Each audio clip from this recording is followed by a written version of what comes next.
சென்னை நுங்கம்பாக்கத்தைச் சேர்ந்தவர் சுரேஷ் பாபு.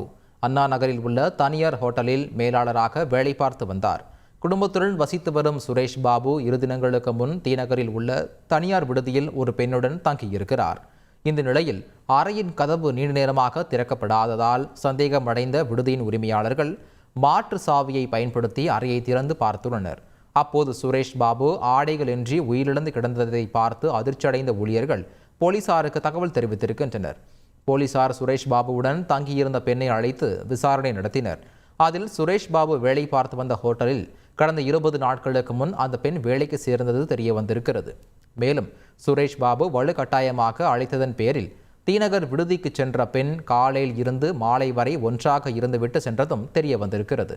சுரேஷ் பாபுவின் உடல் பிரேத பரிசோதனைக்கு மருத்துவமனைக்கு அனுப்பி வைக்கப்பட்ட நிலையில் உடல் ஒவ்வாமையினால் உயிரிழந்திருக்கலாம் என்ற பல கோணங்களில் விசாரணை நடத்தி வருகின்றனர்.